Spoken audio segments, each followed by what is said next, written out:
Hello, guys, or welcome back to the Mission Empowered podcast with me, your host, Emily. Hope you are all good.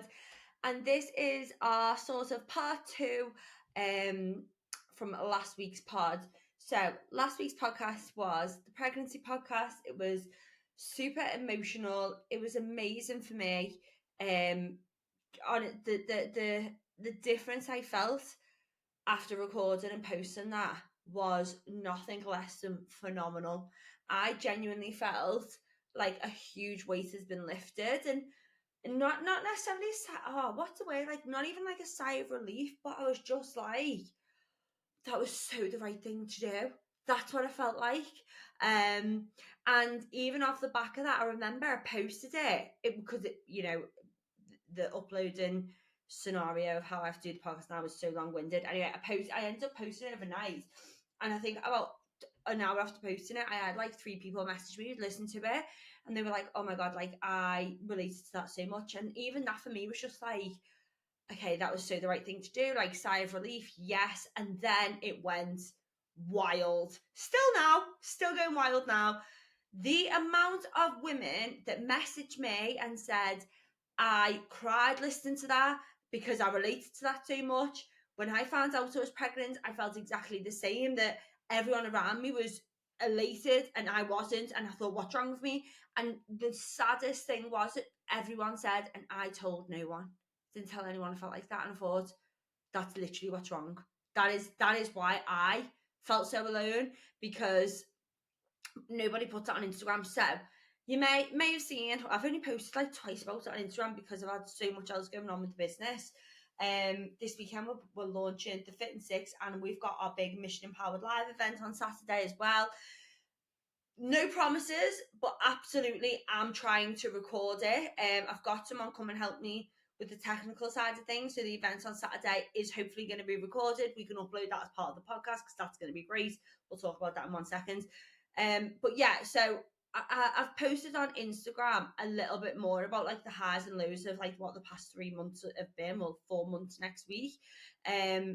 Because they've been so hard. But yes, so thank you to everyone who listened to last week's podcast and then messaged me to let me know what they thought or that it was helpful, and just really nice words. I appreciate it, and honestly it made me feel so much better. Okay, so moving on. Guys, I am going to apologise because what is with... I don't know what's wrong with me. I know there's stuff. Ollie keeps shouting at me because he's like, there's nothing wrong with you, you're pregnant, because I will say that about 10 times a day.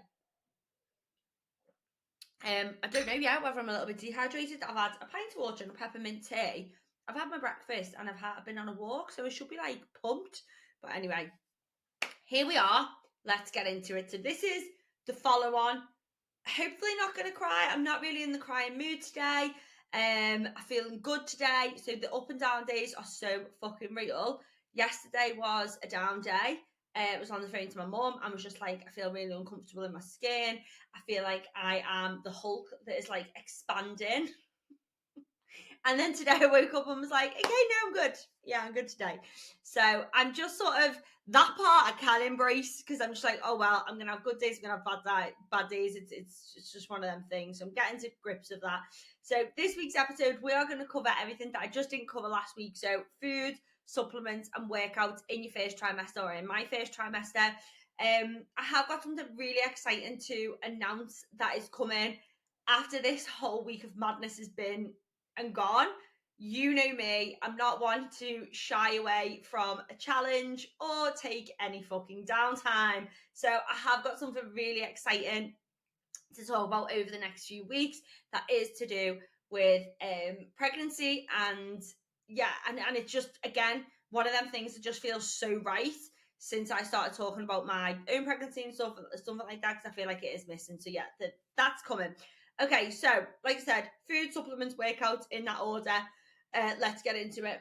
So first trimester, for those of you who have, had a pregnancy or been through the first trimester, but I also know there's so many girls who listen to the pod that haven't been through that.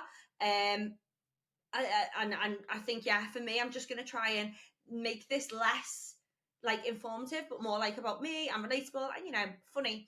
So you may or may not have experienced or heard the first trimester is like a fucking 3-month hangover. Well, It is. And I have to admit, I was one of them people who was like, that I eat so healthy and I probably won't get like that because I'll just, make sure that I eat well, blah, blah, blah. And now I just think, ugh, cringe. Because it is like, it's just, when you're hungover and you don't have that willpower to say no to the crisps. And you just know it's like, my friend Jodie says to me, it's like, what does she say? Like crackhead carbs or something. She really made me laugh with it.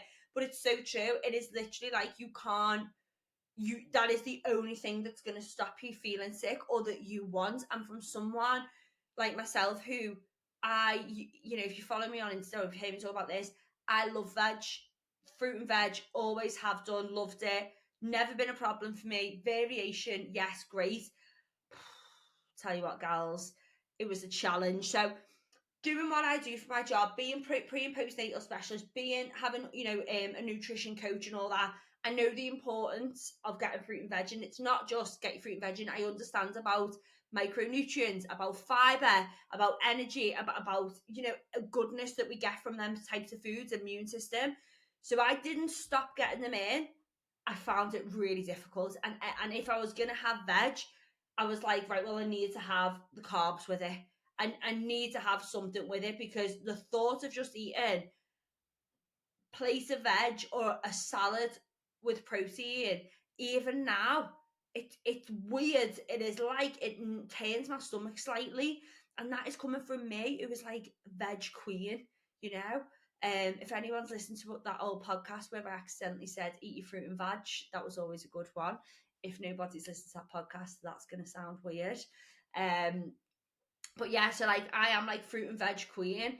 And then so yeah, that was a bit of a struggle. Fruit now, oh my god, no problemos. In fact, opposite. I can't get enough of the stuff. Like the variation I have eaten in the past few weeks is like another level. So we've gone through kiwis, raspberries, blueberries, peaches. We're a fan. They tasted so much better in my head than when I actually got them. Bananas, loads of frozen fruit, watermelon, melon, pineapple, mango was another one. I bought a fresh mango. So yeah, the fruit, I wouldn't even say cravings, but like the want for the fruit has been real. And I'm guessing that's something to do with like vitamin C. Anyway, but also maybe carbs as well. So yeah, we'll talk about carbs in a minute. So the veggies were really difficult. Managed to get them in and a little bit better now, but even still now, sometimes to sit and just have my veggies or a salad, I'm a bit like, but then I eat it and I'm okay. Whereas I used to get really excited about my salads. So I'm hoping that comes back. But yeah, so first trimester, veggies, tough, carbs, like crack. So I can't remember if I touched on this on last week's podcast. We're just going to cover it, and I have put it on my latest reel as well. The one thing that got me through, probably from like, I'm going to say week 5 to 6 to bang on week 12. So what are we looking at there? 6-7 weeks. I was sick every day, like nauseous every day, all day, every day. Oh, which is why I think I was so sad as well. So nauseous every day, apart from when I was eating biscuits. Biscuits made me happy because they made me not feel sick, and training. So we'll talk about workouts in a little bit. But yeah, so biscuits made me not feel sick. The problem was I was then eating packets of them because I would so things I've written down that I was eating. So I was eating rich tea, ginger nuts, malted milk, like really plain sponge fingers, really plain crunchy biscuits. So not like chocolatey bourbons or anything like that, just plain. Then I was trying to have like Ryvita again for the crunch, for the plain. They didn't quite cut it for me. It was the biscuits, and it must be the combination of like the sweet. If you've ever had a malted milk, try this next time. They're a little bit salty.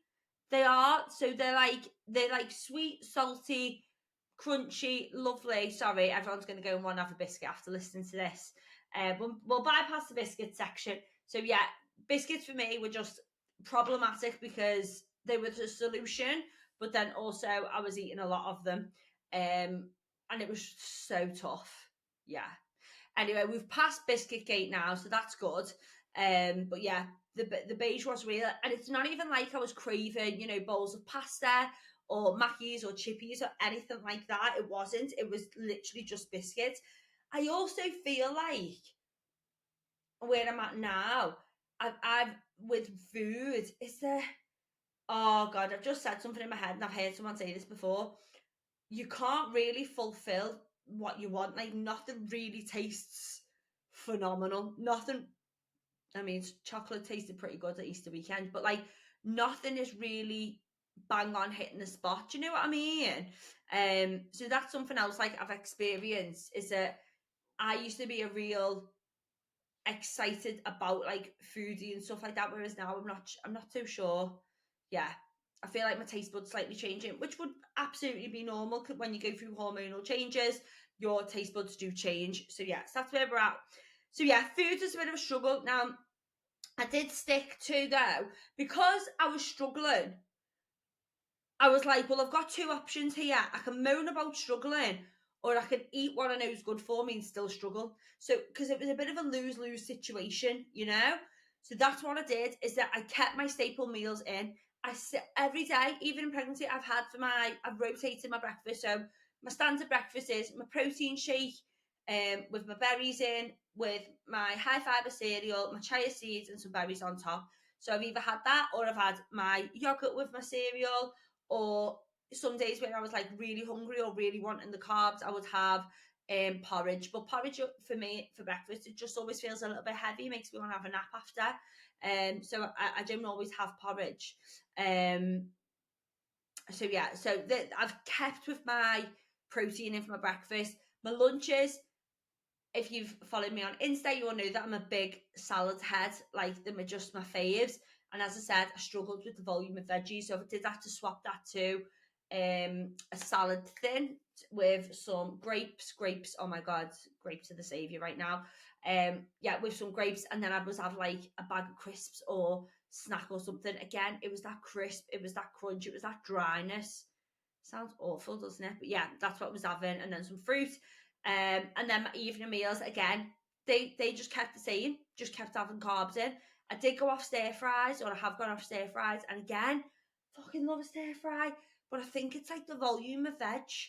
Probably should. I'm gonna look into that a little bit more, because I'd love to know what that food aversion is. Because yeah, pre-pregnancy, loads of veg, volume of veg, my vibe. And now I feel tight because also with all my clients, especially the ones who are in fat loss for this summer, I'm like, get your volume of veg in, come on, eat this, and then at the sideline, I'm like, I couldn't deal with that. But yeah, so veggies, just small amounts is what we're working with at the moment, which is an improvement for the first 12 weeks when I had to really get them in there. So yeah, so that was food in a nutshell for the first trimester.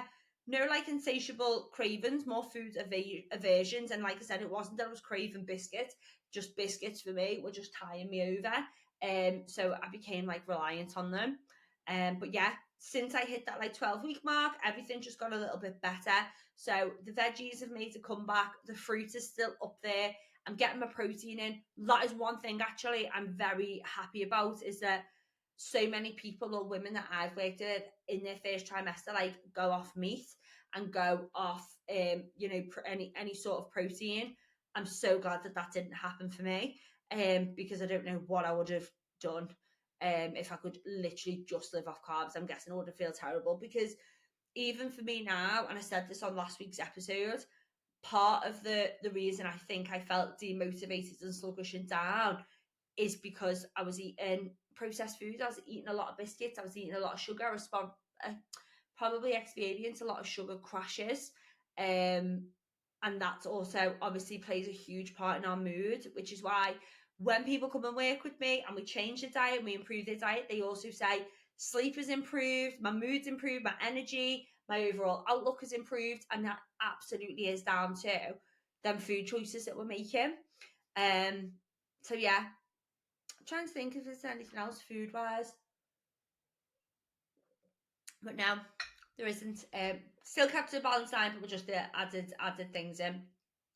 All right, so next one we're going to talk about is supplements. So again, with myself, I was taking supplements anyway. And doing what I do as a pre and postnatal specialist, I know the exercise specialist that I know the supplements I was taking are already supporting a healthy pregnancy. So the supplements that I take, so I was taking folic acid for a good when did I start taking them? July, August, September, October, November, December. A good 6 months before we got pregnant. Now there's a lot of research that's come out about folic acid versus folate. And the folic acid is man-made and folate is natural. And should we be taking folate because our bodies can respond to it and digest it and absorb it more naturally because it's a naturally occurring substance compared to folic acid? I probably, if I was going to start taking it again now, would take folate.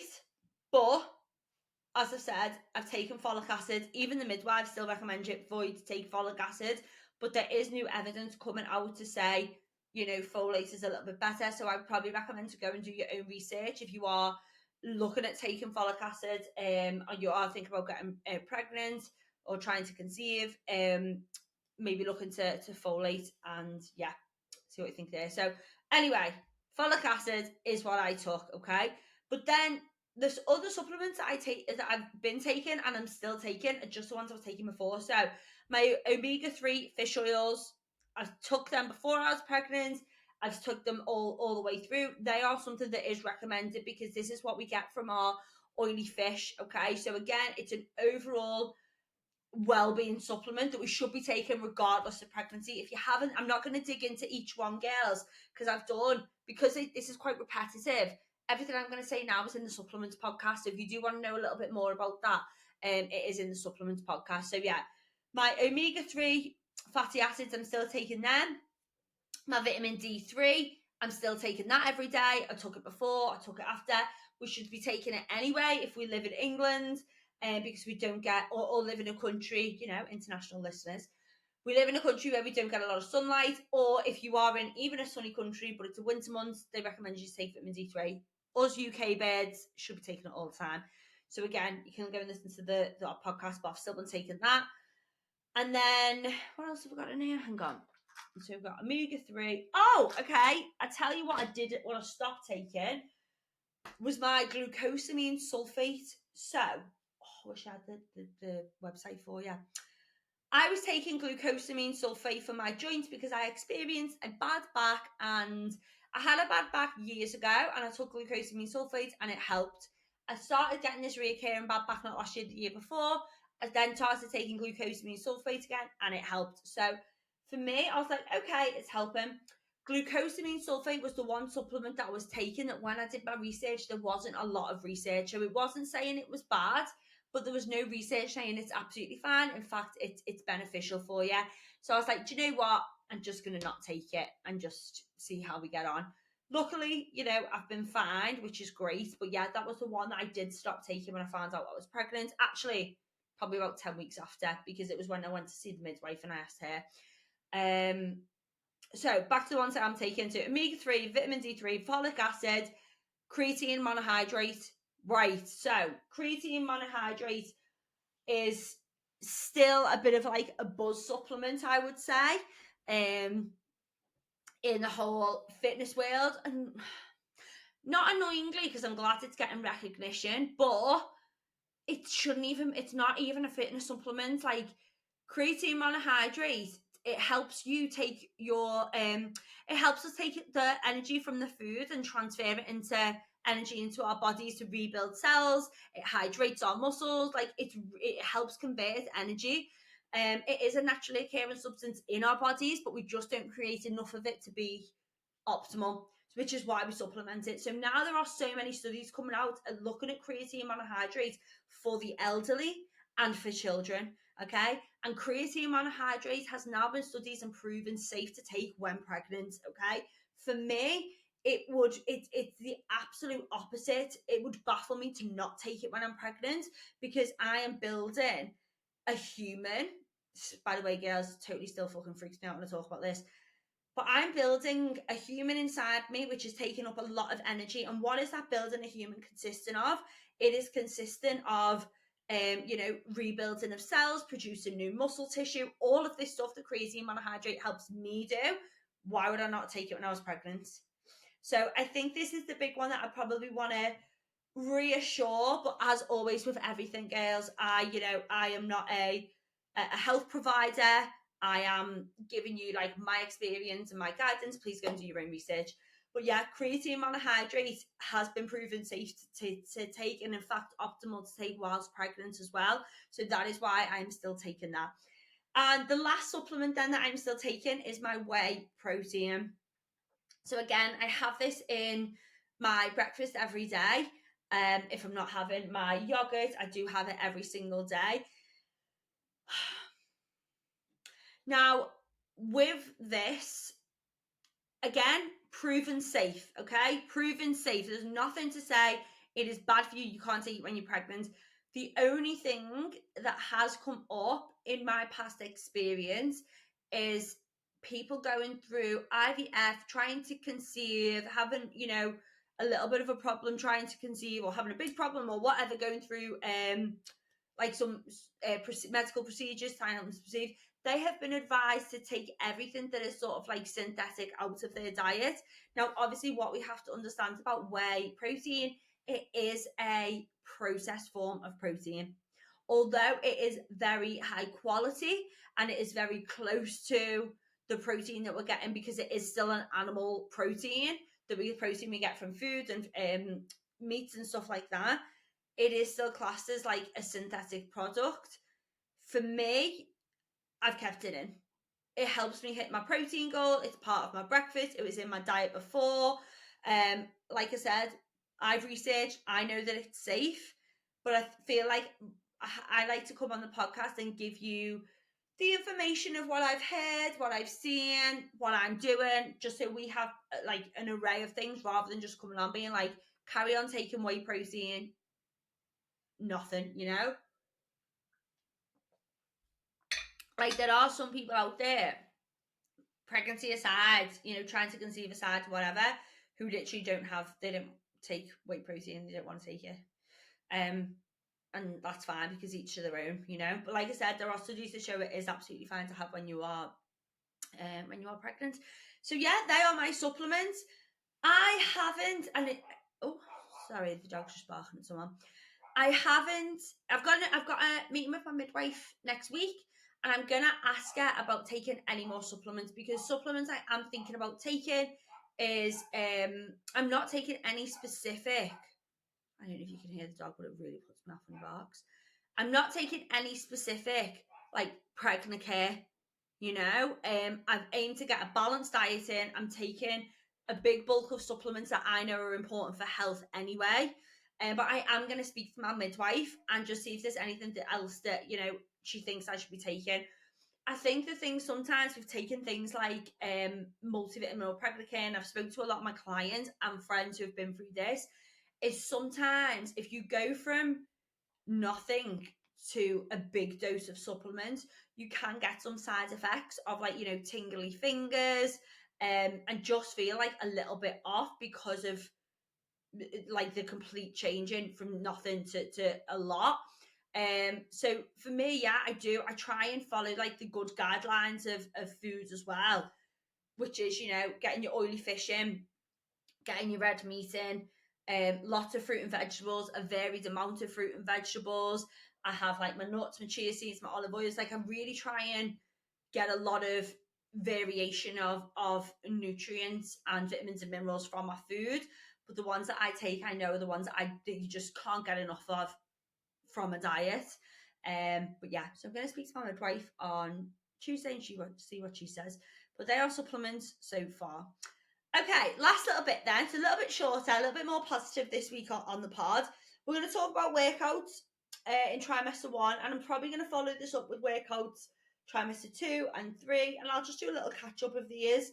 Okay, so workouts in trimester 1. So I remember the first time I felt like tired, I didn't even know I was pregnant. I remember I probably realized about it. I was fucking exhausted and was really beating myself up because I was like, you've got no reason to be exhausted. Get in the gym. Come on, do it. And I just remember being floored. Anyway, logic. Turns out now I was actually pregnant, so that would make sense.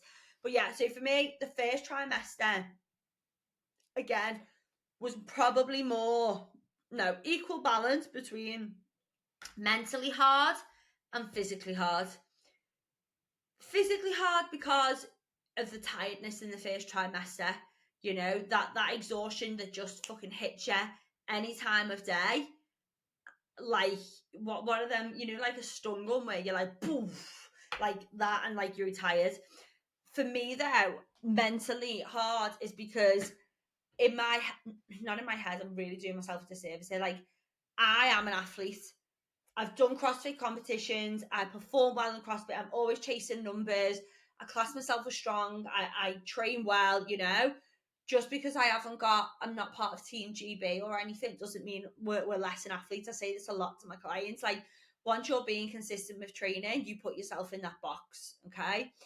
And to then have that like standard of yourself where you train with purpose and passion and effort, to then feel like that being taken away from you, or having to adjust to that for me was really fucking hard, really hard.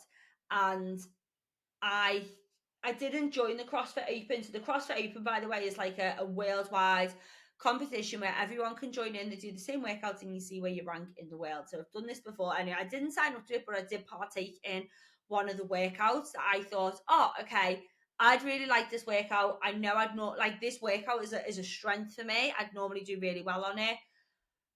If anyone has seen my latest reel of the highs and lows of the first trimester, you'll see me crying, because that for me was such a low point of, I did this workout, I recorded it, and to watch myself back, girls, I was absolutely fucked.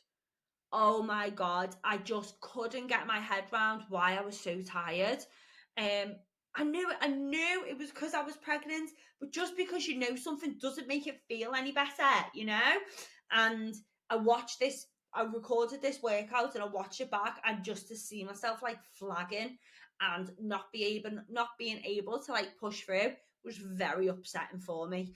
And it's weird, isn't it? Because I wonder if there's, I wonder if there's people listening to this who think, I just don't get that. Like, I feel like there'll be people listening to this who will go, I 100% get that. Because when training has been such a big part of your life for so long, to, like I said, to feel like you can't do something, it's so tough. And I know that there'll probably be some people who listen who maybe can't relate, and that's totally okay if you don't. It's really no problem.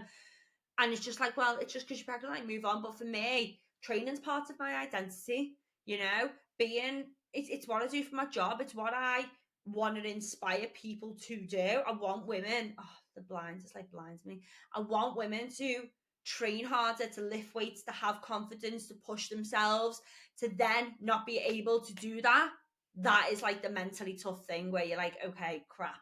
Let me just shut these blinds, girls, so I don't look like I'm in a Texas prison. Is that better? There we go. Yeah, so that for me mentally was really hard, physically really hard, was the tiredness that came in with trimester one. And I get it now, when you find out you're pregnant and you're in the gym, your automatic feeling is protect. And it's sort of like, oh, am I okay doing this? Am I okay to do that? Being an exercise, pre and postnatal exercise specialist, I need to like abbreviate that. But being one of them, I know that it's totally fine for you to keep training in your first trimester. You naturally will not push to the point of full exhaustion. You just won't. And also, you won't be able to because you're absolutely fucking knackered as well. Like, you won't. But what the worst thing that you can do for your body, for your mental health, is to stop training completely. Is to say, oh, I'm pregnant and, I won't train now because it's best baby. It is not. The only time that we should stop training in first trimester is obviously feeling complete exhaustion or severe sickness where we're not keeping water down, we're looking at dehydrating. You do not, if you can, do. Like, it is so, so good for you, for your body, for your mental health. Oh my God, how much I struggled mentally in the first trimester. The only two things that got me through were biscuits and training. Like, that's it. Because they were the two times that I didn't feel sick. They were the two times that I felt happy. Biscuits and training. And yeah, like, they really did. They were the piece of me that I was like the constant, the consistent, while everything around me was like, changing, and I felt like I was changing. Like, being able to go and train and just have that part for me was like really, really powerful. So yeah. So first trimester, you don't need to change anything. You're all good. You can start working on, well, I would highly recommend to anyway, start working on core awareness, pelvic floor. So again, pelvic floor exercises, core exercises, all intuition with like your breathing. And this is really important when it comes to training when you're pregnant, especially in like trimester 2 and trimester 3. But there is not even no harm. There's only positive that comes from starting it in trimester 1. Okay, so this is things like not holding your breath, okay? Not putting intra-abdominal pressure and forcing down on your abdominals, on your pelvic floor. Because what you've got to remember is, even in trimester 1, things are starting to change, things are starting to loosen, things are starting to move. So as much as like the baby isn't big, or your bump might not be big, and there isn't as much as extra pressure, that pressure's coming. So why would you want to learn to do it when that pressure's like, when all of that is it internal, is it external, I don't know, internal, external, baby bump fluid or stuff like that is happening. You want to learn it as early as possible so you can start to implement it. And again, for someone who lifts heavy weights, likes to push themselves, practices the Valsalva maneuver, which is where you hold your breath, you brace your core, and you exert. Like, that is actually a technical term for lifting that we should not be doing when we are pregnant. Now, unfortunately, there are a lot of people, pregnant women, who do not understand this, obviously, and will put this out on their Instagram, on their social media, as sort of like a badge of honor of, look at me still training this way. But actually, it's just ignorance, because all it is doing is showing that you are uneducated, but also possibly giving other people the green light for them to go and train like that. And the reason that we don't want to do that is because of the aftermath. Okay, is that actually you might not feel anything going wrong at that initial moment, but if it's all later on that we're trying to have an awareness of. So when the baby's here and is external, not internal, the recovery of your pelvic floor, the recovery of your rectus abdominal. So I think I'm probably definitely going to do another podcast on pelvic floor, diastasis recti, breathing, stuff like that. But yeah, for me, in a nutshell, then my trimester 1 workouts were trying to get my head around as best as I can. Training's going to change. Training needs to change. Okay. And I will be so honest, and I really do hope in a few more weeks, in a few more months, I do have a more further along mindset on this. But that is the hardest thing that I've had to get my head around, is changing my training. I didn't realize how much it was a huge part of my life until it started getting changed and taken away from me. So if you are a gym goer, it's much easier to adapt compared to CrossFit. As you all know, I do CrossFit, which is a compilation of like cardio, Olympic lifting, gymnastics. So more like complex stuff, more high risk stuff. And when you're pregnant, it is risk versus reward. What is, like my coach said to me, oh, there might be a tear. No, we're going to try and hold it in because we're going to CrossFit in a minute. But basically, I've shed so many tears in CrossFit when my coach is like, okay, we're not going to do this. This is what we're going to scale to. And that's when I've had tears, because I'm like, oh God, like, it's just wrapping my head. Like, I get it. I haven't tried to fight against it. I fucking understand it. It's what I do for my job. Doesn't mean I didn't struggle with it, but I just have to keep telling myself, it's okay. Like, we can come back from this. We rehab from this. Like, this is what, when the baby's here, we go again. Like, that's it. So it's just, for me, the workout side of things was probably the hardest out of like food and workouts and tiredness. That was really a struggle for me to get my head around. But at the same time, it's also, I think I'm probably more of a minority than a majority, as in I wanted to push, I wanted to carry on training exactly the same. Whereas I feel like the majority of people need to get in their head, still train. You're still fine to push yourself. You are still fine to lift weights. In fact, it's beneficial for you and for the baby. Keep going. I feel like that is what the majority of us need to hear. But I feel lucky that I am the other end, where I want to keep going, because I feel like I've got enough motivation to then go and give to other people, but if you can do, that's what I would say with the workouts. And yeah, trimester 1, not a lot needs to change. Okay, you don't really have a bump, so even like, I'm still doing burpees, weightlifting, box jumps, like, all I'm just trying to keep going as much as I can. Now I'm in trimester 2, things are slightly different. So my pull-ups have gone due to my core, my rectus abdominals.